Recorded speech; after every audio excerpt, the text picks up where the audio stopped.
আমাদের দেশের প্রধান ধর্ম ইসলাম ধর্ম সহ খ্রিস্ট ধর্ম, বৌদ্ধ ধর্ম সহ অন্যান্য ধর্মের মানুষরাও সর্বশক্তিমানকে আরাধনা করে, পেতে চায়, তাকে তার প্রতি প্রেম নিবেদন করে, পূজা নিবেদন করে, নামাজ পড়ে, প্রার্থনা করে, গির্জায় যায়।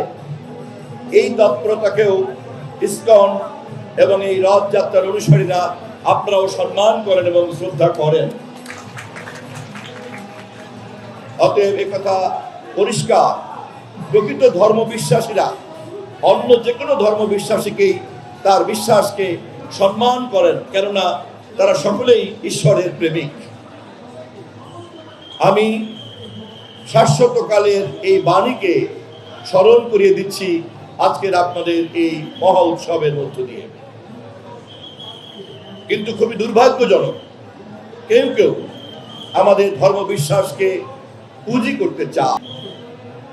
আমরা আমাদের দেশে যেমন এই অপতৎপরতা দেখি, তেমনি আমরা প্রতিবেশী রাষ্ট্রেও দেখি মানুষের ধর্ম বিশ্বাসকে পুঁজি করে সমাজকে বিভক্ত করা, মানব প্রেমকে বিভক্ত করা, রাষ্ট্রকে বিভক্ত করা এবং সেই বিভক্ত সমাজে গণতন্ত্রের নামে, নির্বাচনের নামে একটা ফয়দা লুটার চেষ্টা করা হয়। আমরা যারা প্রকৃতভাবেই সকল সম্প্রদায়ের, সকল ধর্মের মানুষের ঈশ্বর প্রেমকে সম্মান করি, আমাদেরকে সজাগ থাকতে হবে। আমাদের ধর্ম বিশ্বাসকে, প্রতিটি ধর্মের ধর্ম বিশ্বাসীদেরকে কোনো মহল কোনো ধরনের কোনো অশুভ লক্ষ্য চরিতার্থ করার জন্য যেন পুঁজি করতে না পারে। নিজের ধর্ম বিশ্বাসে অটল থেকে সকল ধর্ম বিশ্বাসীদের প্রতি শ্রদ্ধা জানিয়ে সবাই মিলে শান্তিপূর্ণভাবে সহ অবস্থান এবং যার যার ধর্ম চর্চা করার এই পরিবেশই হচ্ছে অসাম্প্রদায়িক পরিবেশ। এই পরিবেশই হচ্ছে অন্তর্ভুক্তিমূলক পরিবেশ।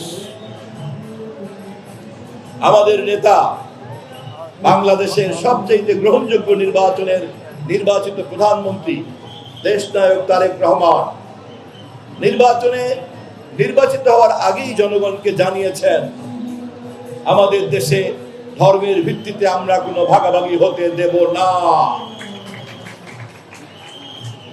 আমাদের দেশে বর্ণের ভিত্তিতে, ভাষার ভিত্তিতে অথবা পাহাড়ি সমতল অঞ্চলের ভিত্তিতে কোনো বিভক্তিকে আমরা বরদাস্ত করব না। আমরা মনে করি বাংলাদেশি জাতীয়তাবাদের দর্শনের মধ্যেই সকল ধর্ম বিশ্বাস, সকল বর্ণ, ভাষা, সংস্কৃতি এবং সকল সমতলকে আমরা এক জায়গায় দাঁড় করতে পেরেছি।